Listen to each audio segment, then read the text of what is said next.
This is the Tony Topping Show. I am Tony Topping. For those of you who don't know me, I've had high strange and paranormal experiences since the age of 3. I've been targeted by an unknown and unaccountable agency of the state.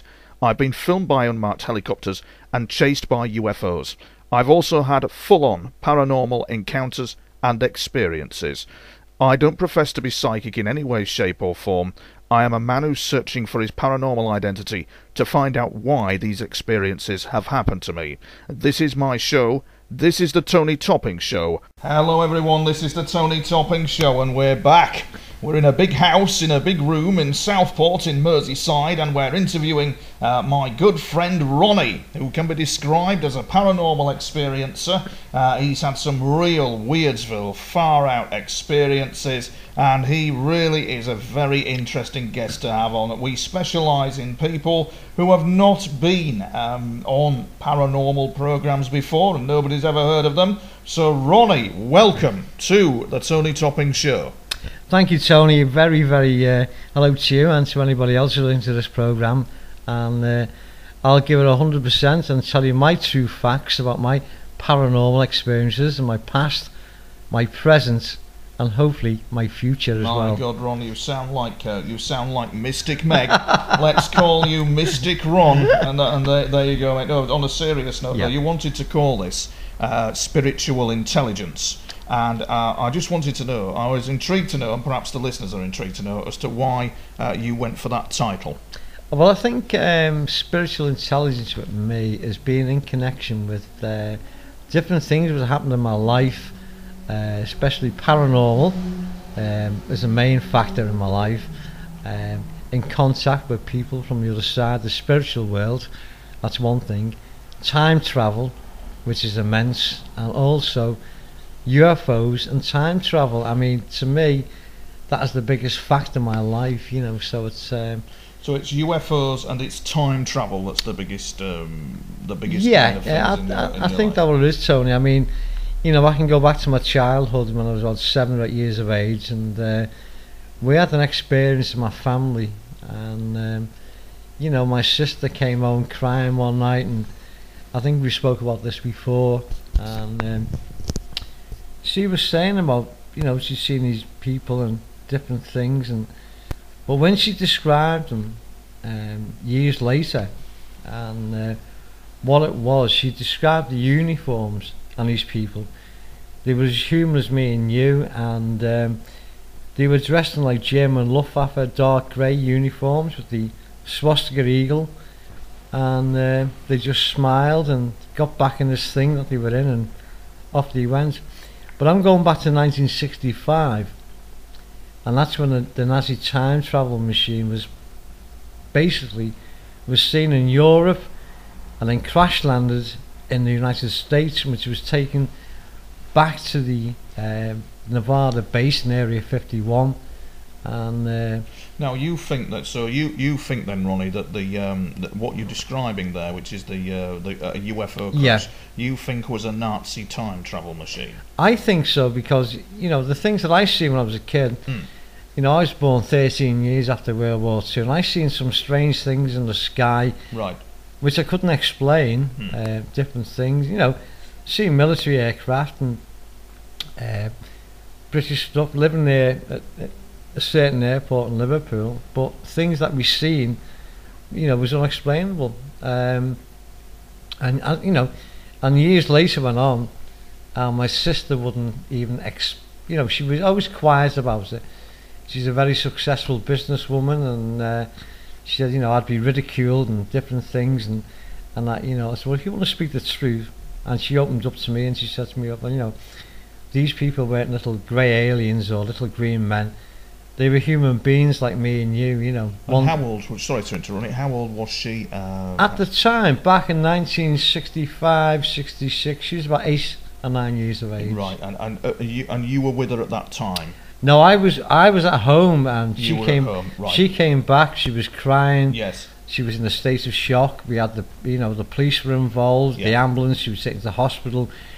We thought she'd been, you know, abused or whatever, or assaulted, and she wasn't, and, you know, thank God. And she said no, these people spoke to her in English, pure English, and You know, they were lovely people, and he just said, "Don't be afraid.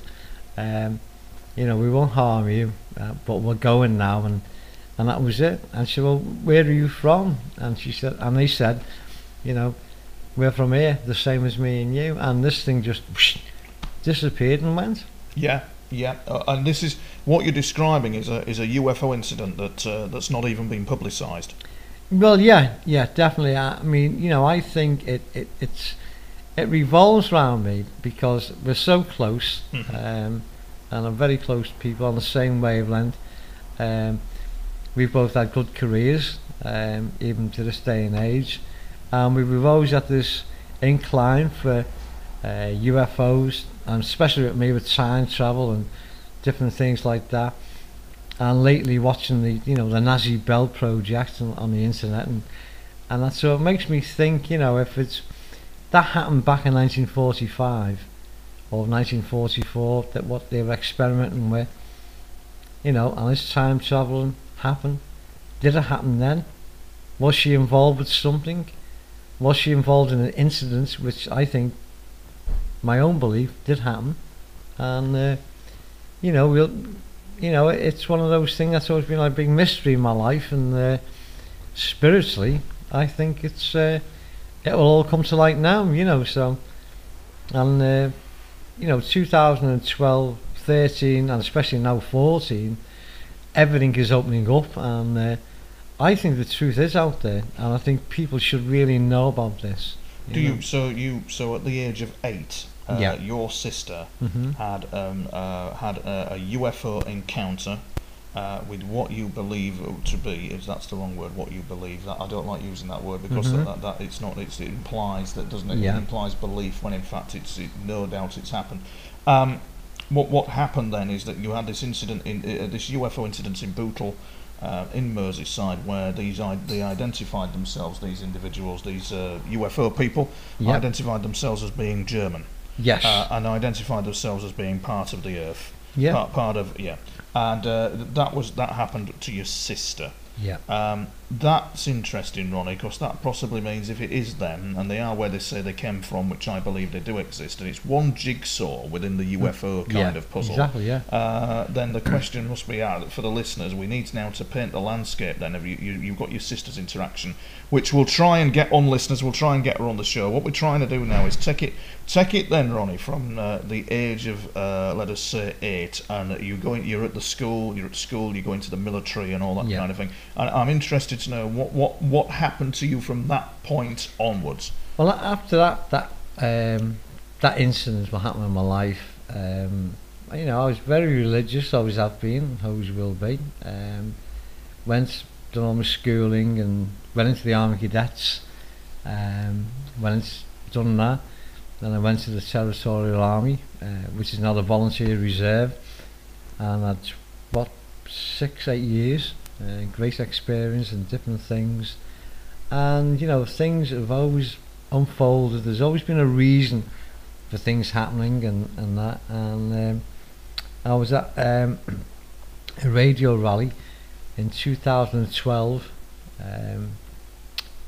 in Blackpool, and I was with my stepfather, and everything was hectic and all like that, and I'm walking along the corridor in the Norbrecht Hotel in Blackpool, and walking towards me with this lady, and she said to me, just stop right now. She said to me, I've got to give you this spiritual reading.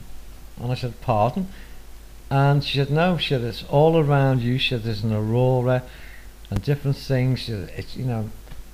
I thought, okay, you know. So I got my father a drink, and I went back, and I said, I'm just going to speak to somebody, and that, and this lovely lady who I'm still friends with to this day, who lives in Lancashire, and everything started to unfold, and she gave me this like spiritual reading, and different things, different names, and about the past, and it was quite amazing because she said to me there was a link with Germany and different things and all that, and she said, you know, one day you will get to the truth of all this, and I hope to God I do, and you know, and I thought, it's fabulous, absolutely fabulous, you know. So During your teenage years, then, yeah, did you have any paranormal experiences during your teenage years? yeah. Well, when I did actually, when I was about 16 or 17, we had, you know, we all had motorbikes and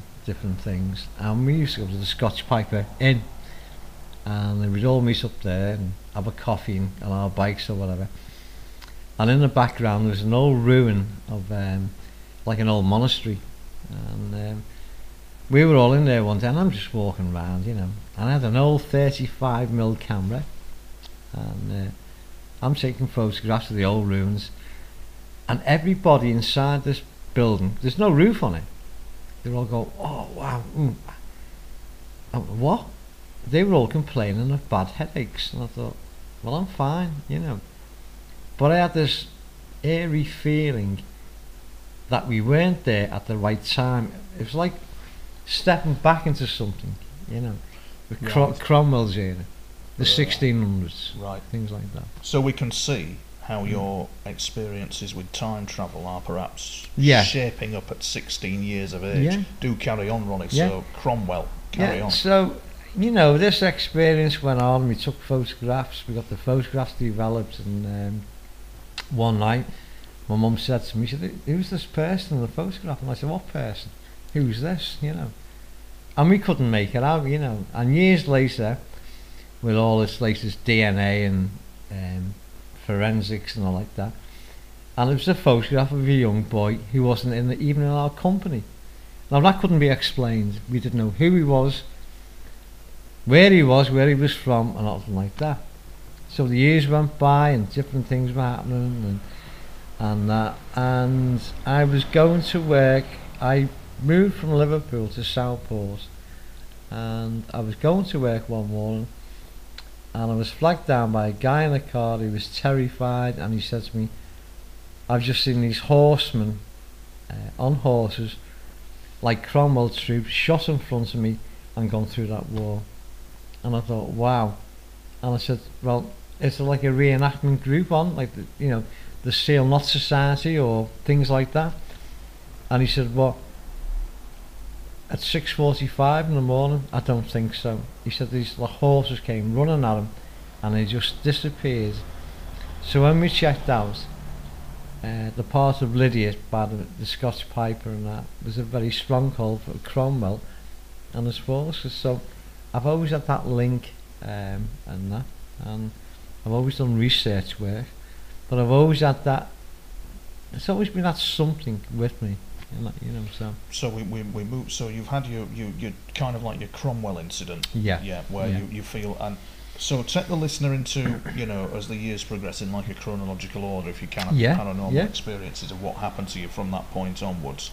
Well, I got into my 20s, and you know, I always felt guided by God, and we had my grandmother living with me, and that, and I looked after her, and in my late 20s, and she passed away, and just before she died, she said to me, I'll always be here for you, you know. She said, and she always used to touch me on the shoulder, different things and all like that. So one day, I'm going back about 2 years after she died. We went to the Scotch Piper, as we do in our cars and all like that, and we just went round for a walk around the, you know, the ruins and all like that.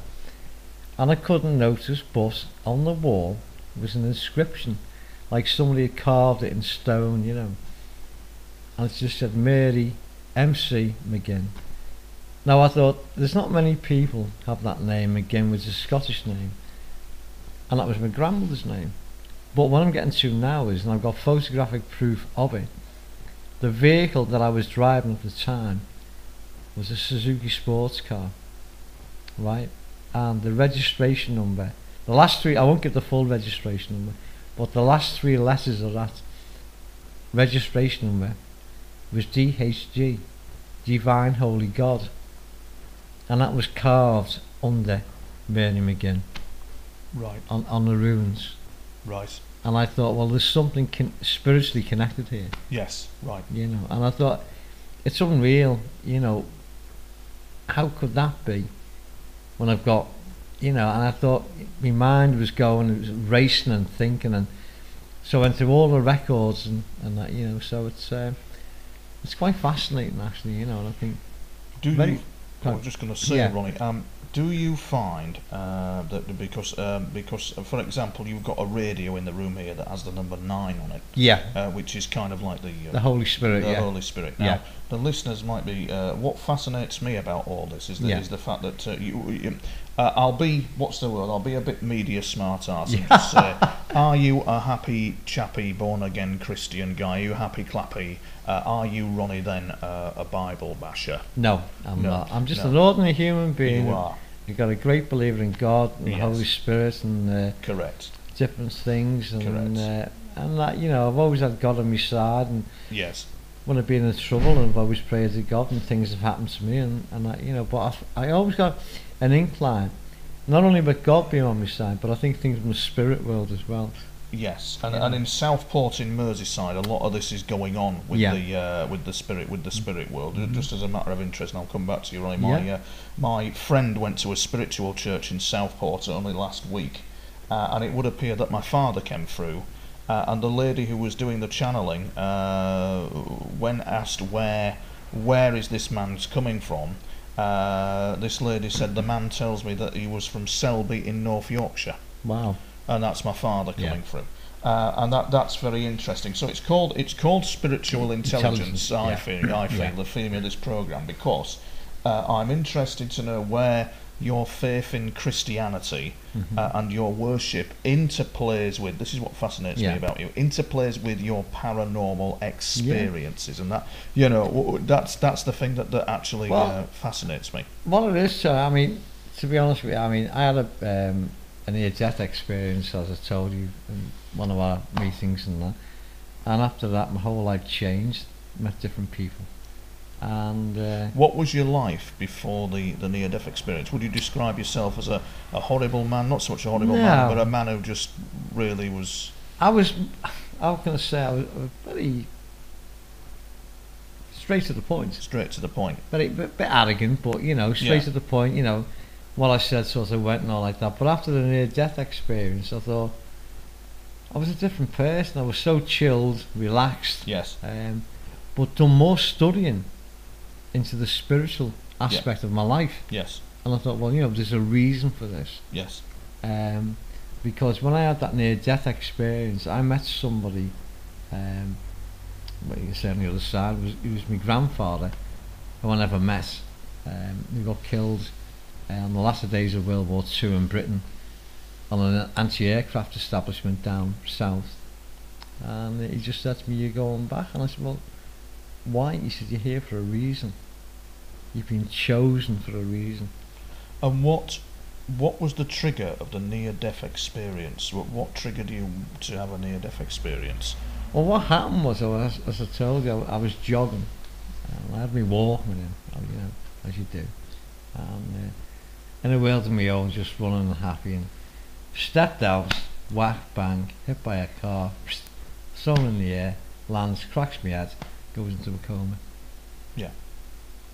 And for nearly over a week, and then different things happened, and I came round, and you know, while I was coming around, I was given numbers out to people which I shouldn't have done, because I'd been in the military and different things, and people turned up and said, "My God," you know, and that. But I got through it. And when you say you were giving numbers out because you were in the military, what happened? What was your involvement with the military then, Ronnie? Because I'd see that on your shelf you've got parachute regiment and all that. Kind of. Well, I joined the Territorial Army. In the 80s. Joined the Royal Signals. Ended up in the airborne, the 4 para, and different things. Went to work with different regiments, and you know, and it was very interesting, the work I was doing. Even to this day, I've met loads and loads of fantastic people, and you know, it was one of those things in my life, and I thought, I enjoy this and one thing and another. But when this experience happened to me, while I was in the hospital bed, and you know, it was like a sort of it changed. My whole life began Can you describe what it felt like then, Ronnie? Some describe it as like a silent wind dragging you through a tunnel. Well, no, it was like, to me, it was a very, very calming influence. I mean, all I can remember was sitting in a green field, surrounded by the most beautiful blue sky, feeling so calm, warm, relaxed, beautiful, like being on a Caribbean holiday, no sound, no nothing, and yet in front of me, with his back to me, was this guy dressed in World War II fatigues, and I knew for a fact, I had an idea who it was, and I said, well, show yourself. He said, no. He said, you've seen me. And I said, okay, fine. I said, well, where do we go from here? He said, you're going back. I said, well, what do you mean I'm going back? I said, have I died? He said, nope. He said, you're going back because you're being picked for a reason. You're here for a reason. And that was and when I woke up, there was people from my regiment were there, and other people, and nice people, special people, and they just said, well, by God, you're lucky, you know. You bloody well were. Yeah, you were. What was what between the near-death experience, your period in the military, and everything else? What were your paranormal experiences then? Because I think that this there's more to this UFO interaction that probably meets the eye that happened. Well, yeah. You know, but and then it's probably followed you all the way through. Well, going back, I was in my 20s, in my late 20s in the CA. But going back a few years before that, I was coming home one night.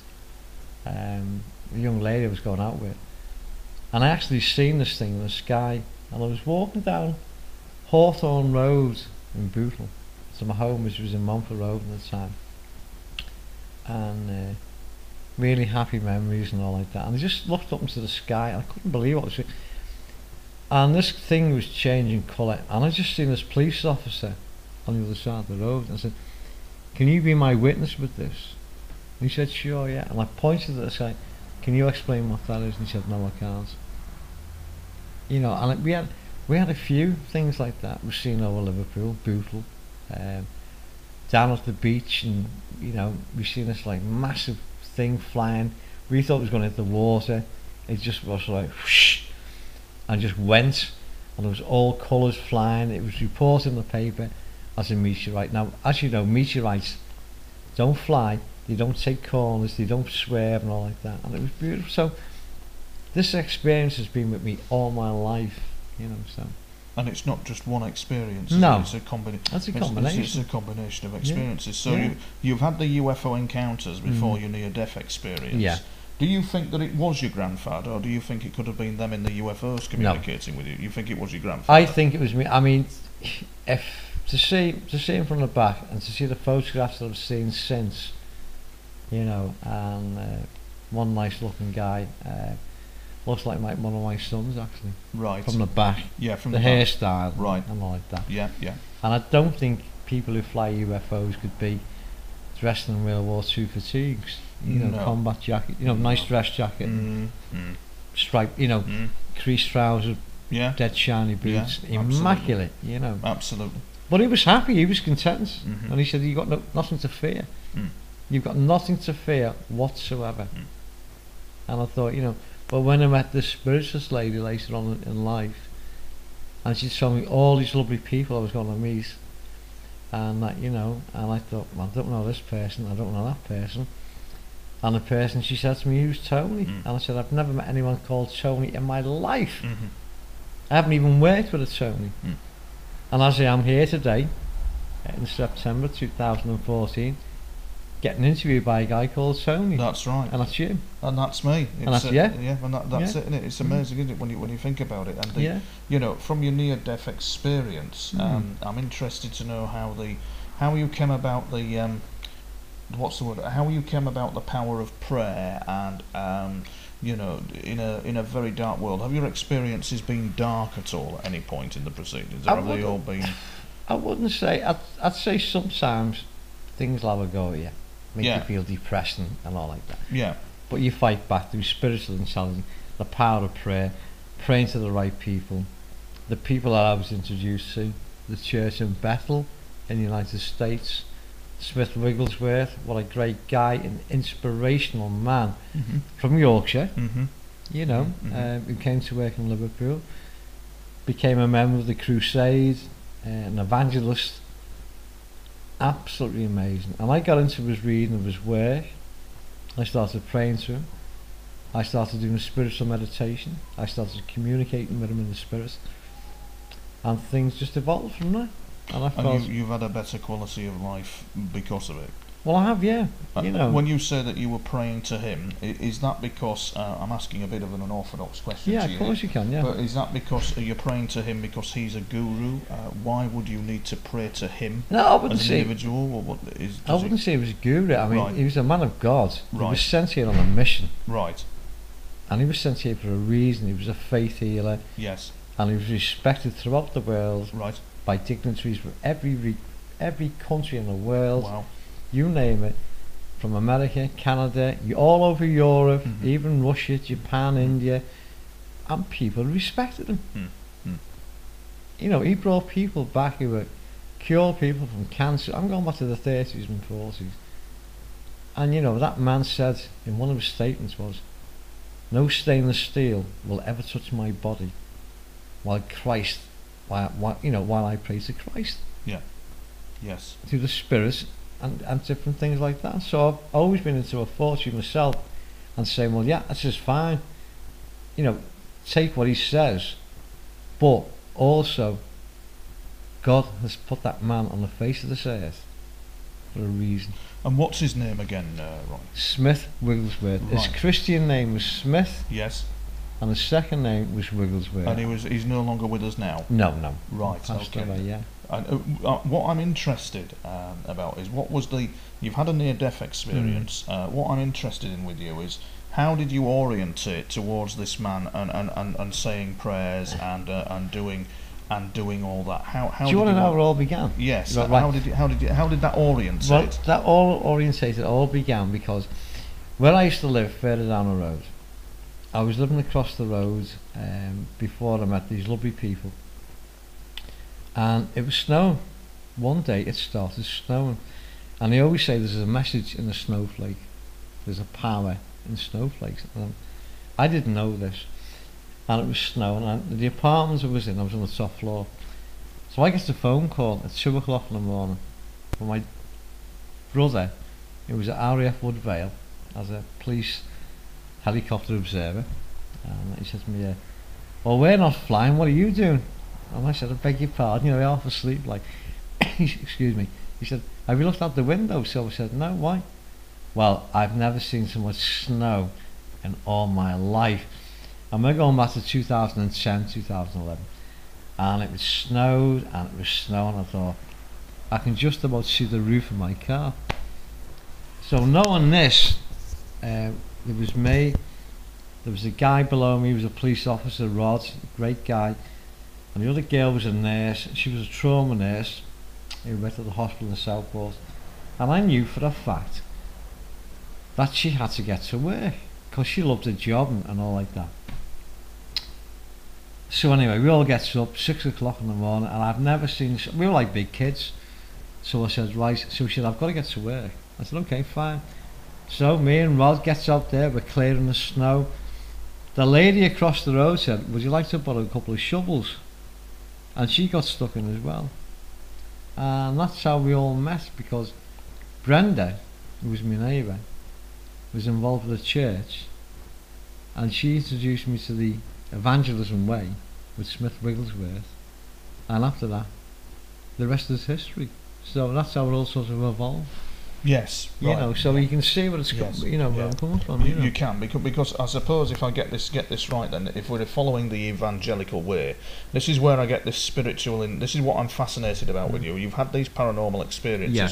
You're Yeah. still looking at the material, and the fact of the matter is, Ronnie, I was suffering over the past 2 weeks, 3 weeks with ferocious attacks. That's it's about you and not about me. Yeah. But the fact of the matter is that I asked you to say a prayer for me. Yeah, which you did. Yeah. Which you did, and that has had an impact. That has helped tremendously, because I strongly believe that the only route forward in a very, very dark world against what we're up against is actually the power of prayer. Yeah. And it's a very powerful thing. The thing is, what I'm interested about is how the evangelical way and born again Christianity and whatever you want to call it often views UFOs, or correct me if I'm wrong, views the UFO situation and paranormal experiences as the work of the devil. Yeah, well, this has been mentioned before. A lot of people say this, but in my own belief, I wouldn't say I was a born again Christian. I'm a very powerful person of the Christianity Society. Yes.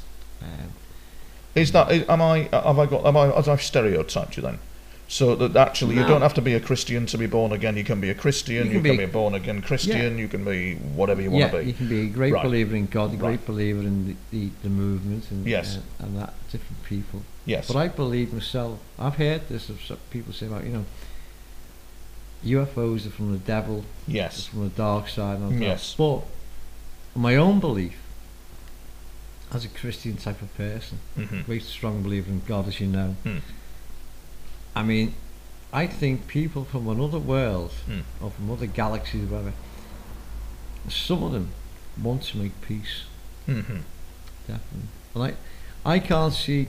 I know there's bad people in this world, but not everybody is bad. There's more good people in this world than bad people. I think there's only like a minority of bad people.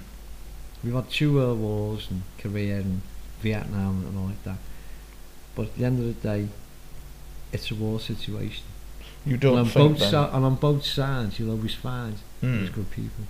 There is good people, but you don't think that it's there's your fanatics. There is your fanatics, but you don't think as I think that the 2 world wars were skillfully and cunningly engineered by Luciferic forces, and that the fact of the matter is that that's not a coincidence. It's a modus operandi of something that is up against that where we start getting into the area now of spiritual warfare. I mean, and this is something I'm fascinating with it, whereby I think, I'd be honest with you, Tony, I think there is some sort of spiritual warfare. It does go on. Yes. But if you stand up to it, yes, and fight it back, yes, like many a times, excuse me, I mean, I've had things being sent at me, and I thought, well, by whom, Ronnie, and by what then? I'd say like evil forces. Yes. Like dark side and things like that. But if you're investigating different things through religion and different things spiritually, yes. But I think if you pray to the right people in the spirit world, they will back you up and support you 100%. Would you describe yourself as being clairvoyant? Have you heard people from the other side? Quite a few people have said to me about, oh, you're psychic, you can do this, you can do that, and all that. I give you an example. I'm going back to the other apartment I used to live, and I came back one day, and something had happened in my life, and I always pray to my dad, great guy, love him to bits, and I just said to him, look, Dad, if you're out there, just let me know that you're watching over me and all like that. So I was in the kitchen, I was preparing a meal, and I put the radio on, and the next thing, what came on the radio was a piece of music which my father used to play because he was a piper in the 4-7 Royal Dragoon Guards. He was a pipe major. It was Amazing Grace, and that came on the radio. So I thought, well, hang on a minute, there's got to be something somewhere and all like that. So anyway, we had the meal. We sat down, we were relaxing and had a glass of wine, we were chilling out, we had some coffee. My girlfriend, she went home, and I was doing the dishes, being a modern type of guy, cleaning up and all like that. Came back to my desk, which is in front of me now, and I sat down, I was doing some writing, and I looked down to my left hand side, and I thought, aye, what's this? And there was £2 coins, right? So I picked the £2 coins up and I put them on the top of the desk, carried on doing my writing, what I was doing, and then went to bed. The following morning, I gets up, I puts the coffee on, toast, the cornflakes, you know, and all like that. And I just put the 2 coins up. And I couldn't believe what I was looking at. One was a Scottish coin, my father being Scottish, and being in the Scottish regiment. And the second was a New Zealand dollar. Now I can show you that. That's in that desk now. Wow. Looks like a pound coin. Has a kiwi on the back. It's got a New Zealand $1. And I thought, hang on a minute, wow. Excuse me. What is this? What's my father trying to say? You know. So getting involved with different radio projects and different things. The following week, I made contact with somebody in New Zealand, and it turned out to be that this guy was the grandson of a very, very famous pilot from World War II, Maxwell Sparks, who was one of the guys who flew the Mosquito. There's the Amiens raid in France, which has been on television, documentaries and all like that. But it turned out to be that he was a ham radio officer like me, and we were very spiritually, and you know, so, but when I met the lady, the spiritualist, and she said to me, what is your connection with New Zealand? And I thought, well, I haven't, and that's all sort of comes through. Yes. Right. Excuse me. So it makes me think that the spiritual side of me, that there is somebody there, like my father, my grandmother and all like that, and you know, it was guiding me all the way.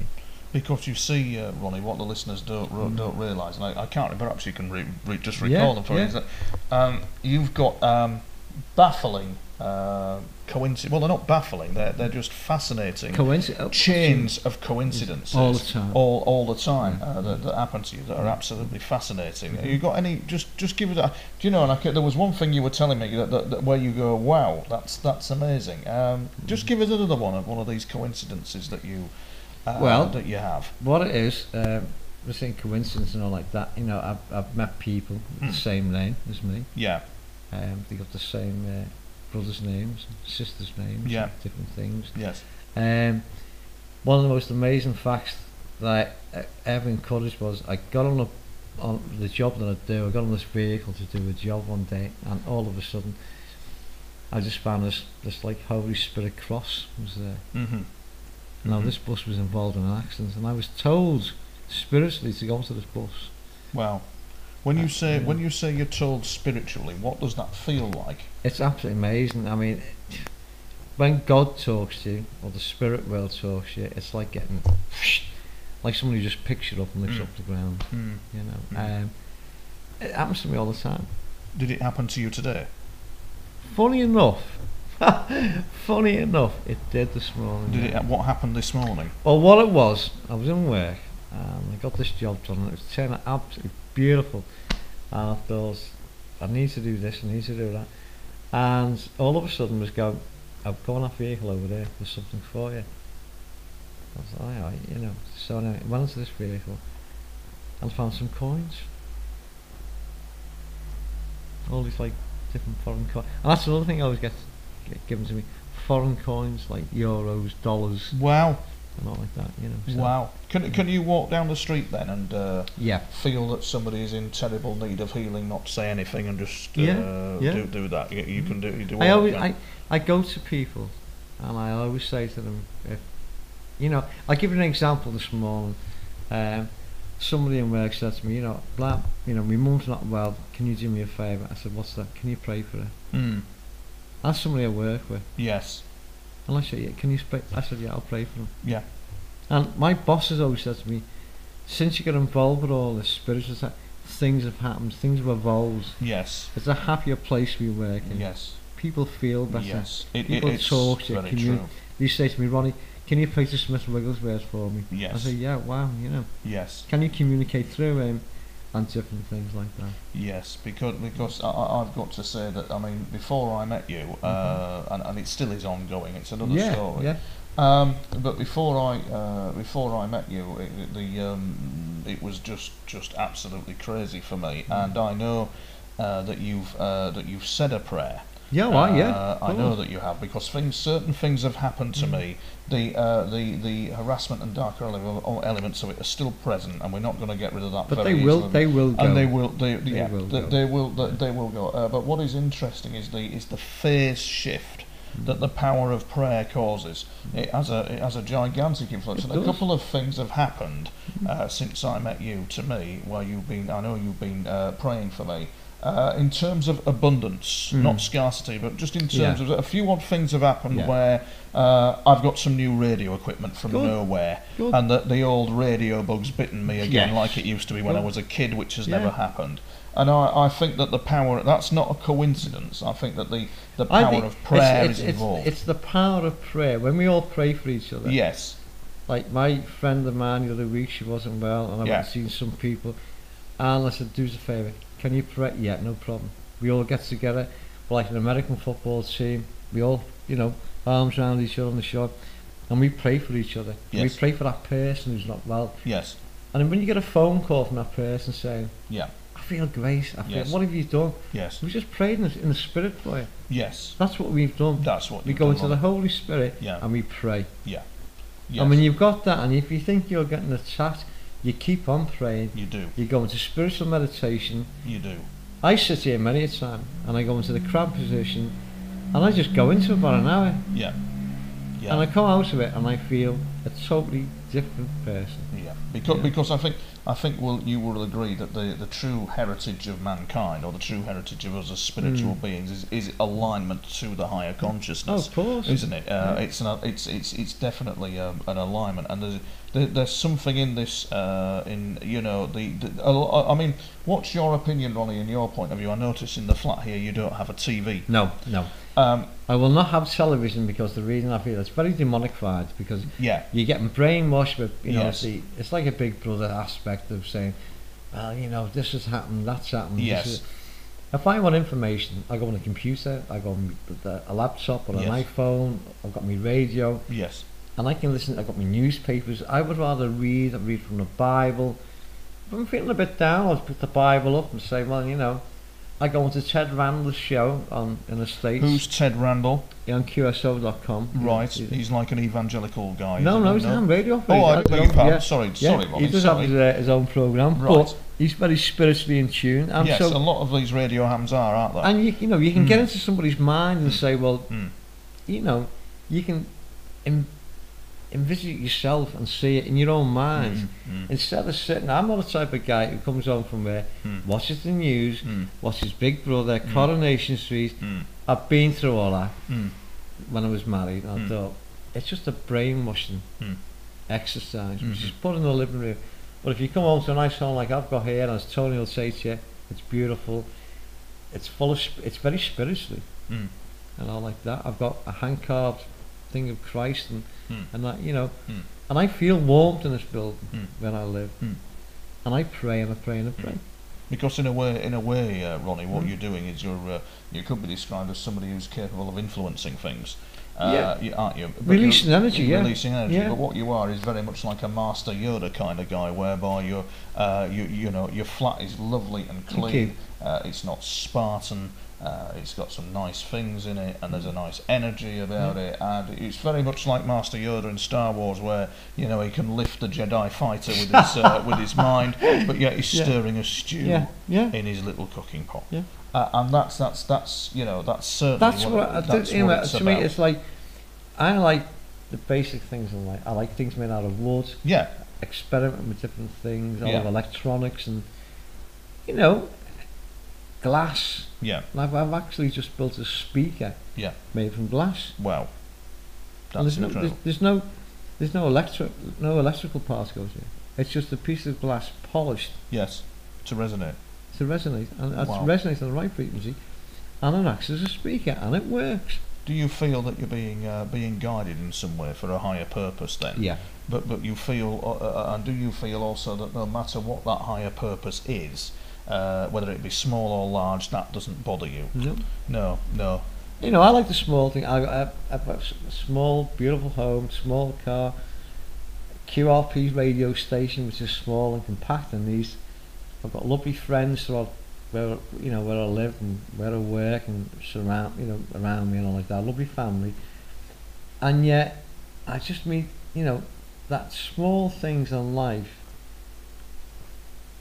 How can I put it? When you sort of like experiment with things, right? You've got the basic, the intermediate, and you have the full. Mm. So you've got those 3 steps in life. Mm. Mm.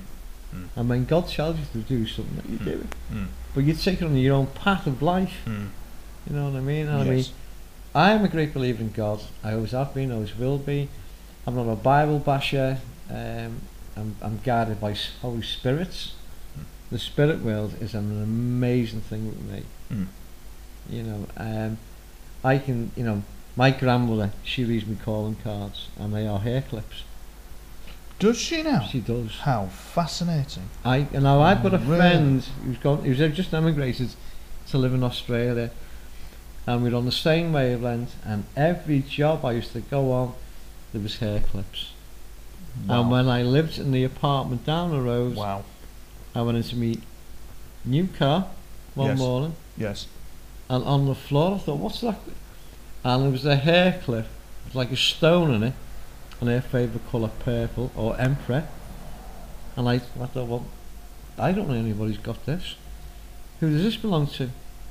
And when I showed it to my sister, she said to me that was Grandma Dolly's favourite colour, and that was the type of hair clip she used to wear. So you tell me, where does that come from? She's with me all the time. Well, exactly, Ronnie. And not only that, not only where does it come from, but what is the quantum science and complexity? It's the quantum. The I look at it as, complexity of that simple interaction of spiritual experience is amazing. Sorry, you look at it. I'm going on again. You look at it. What, mate? Go on. No, but I'm saying, I get like hair clips, pearls. I can smell the scent that she used to wear. Right. When you go into the quantum physics of it, Hmm. and I still say, I was with her when she died. Mm-hmm. Mm-hmm. She died of cancer. Mm-hmm. And when she died, she had all my hands, and she said to me, she said to me, you'll go far. But she said, I'll still be in touch with you. I went, what do you mean? She said, I will be in touch with you. And she died. Mm. And one of the Macmillan nurses Mm-hmm. who was there, Mm-hmm. and she looked at me, she said to me, you know already, don't you? Mm-hmm. And I said, yeah, spiritually. I said, because what I'm looking at now is an empty shell. Mm. Yes. That spirit is gone. Yes. That spirit has gone to the other side. Yes. But prior to it dying, Yes. she was in communicating with Yeah. somebody at the end of the bed. Yes. And she kept saying, do you mind? I'm not ready yet. I'm talking to my grandson. Yes. And she spoke in such a stern voice. Yeah. She was a professional person. She was brilliant. Absolutely superb. Do you think it's some sort of? Do you think that the afterlife, Ronnie, is some sort of parallel world that we as human beings have not realised yet? Definitely. Some, I still say the afterlife is there. yeah. You go to that It life, is. and what happiness you want, you get it. Yes. And it's there. Yes.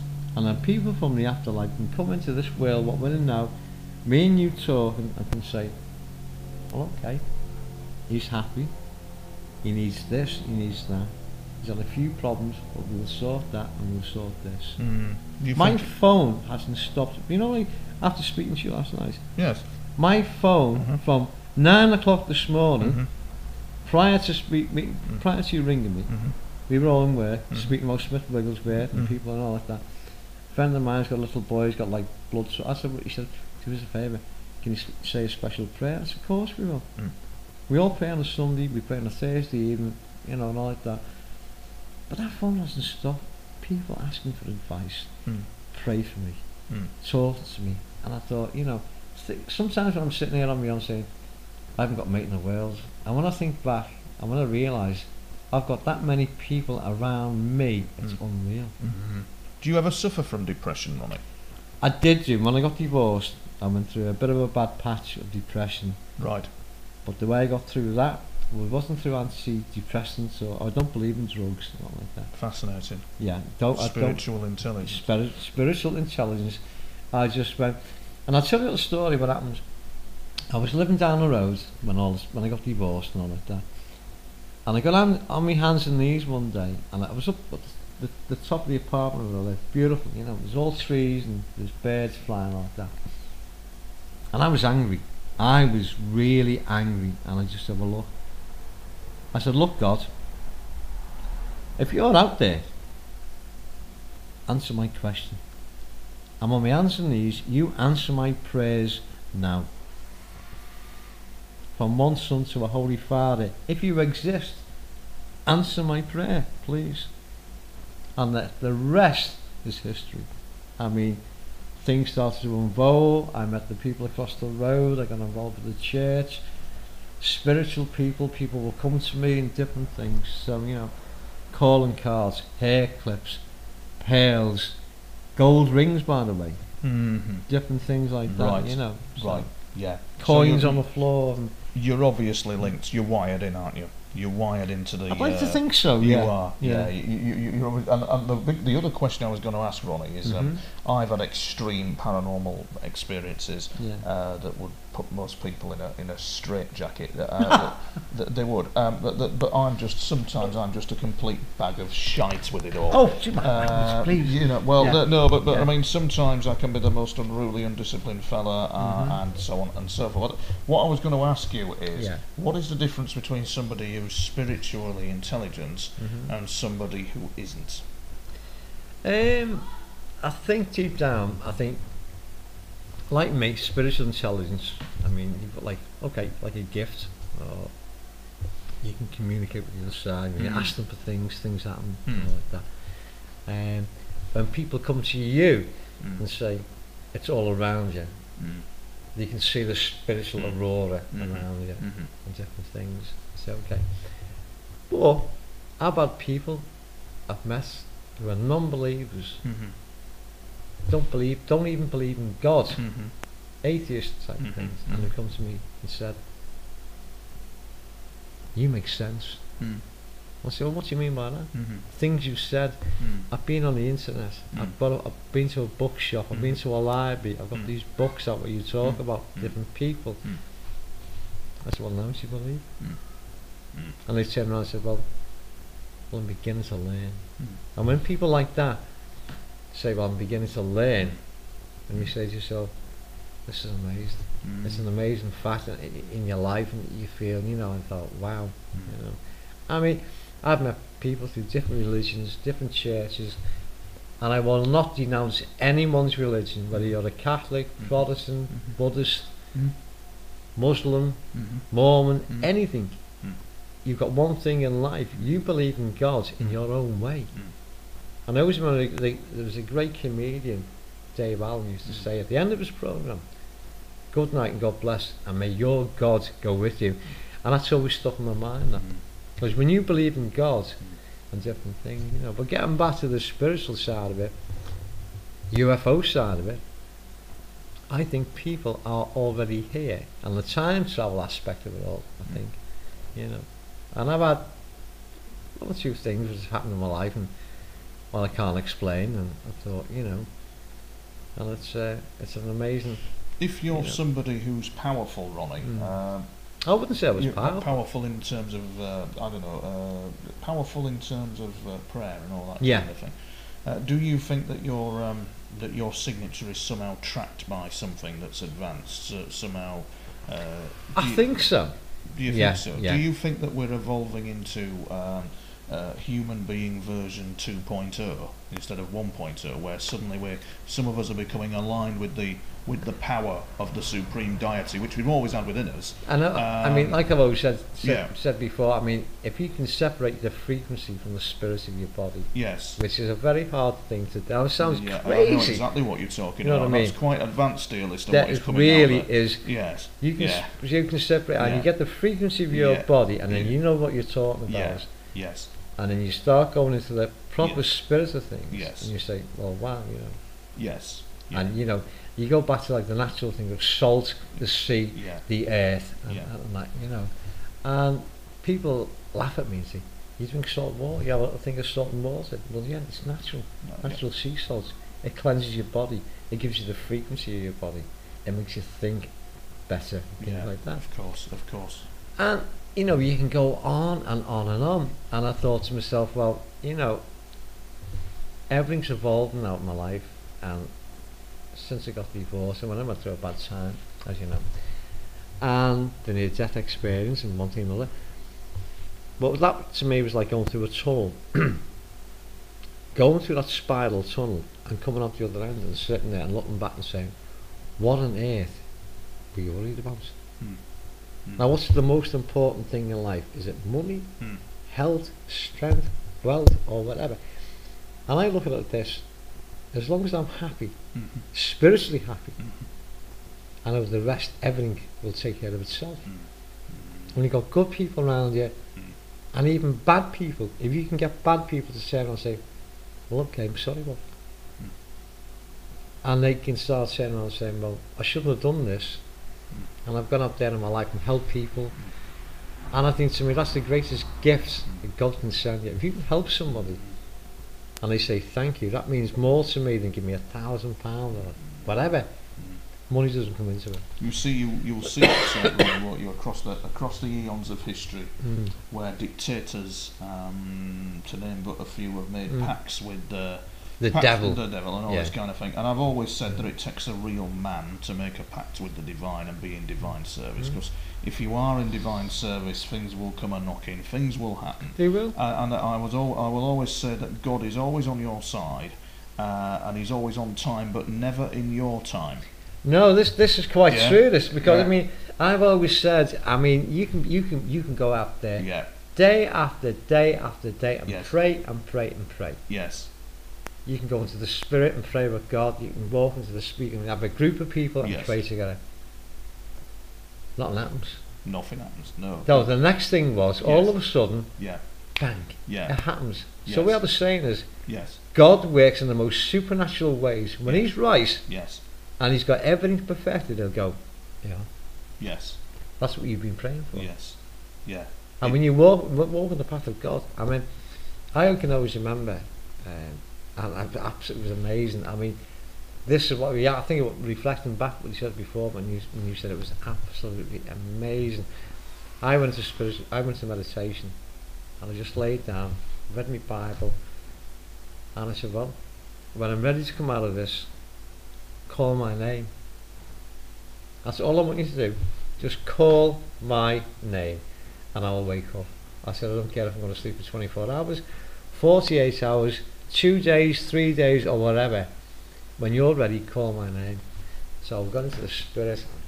I was gone. You know. And you know what? I just said, Ronnie. And I didn't jump up. I just sat up and I just said, thank you. And I thought, flipping it, funny enough, it was 4:30 in the afternoon. 4:30 in the afternoon. And you just heard a voice, did you? Yeah, say Ronnie. 4:30, yeah. Well, that was from the previous night, at 7 o'clock at night.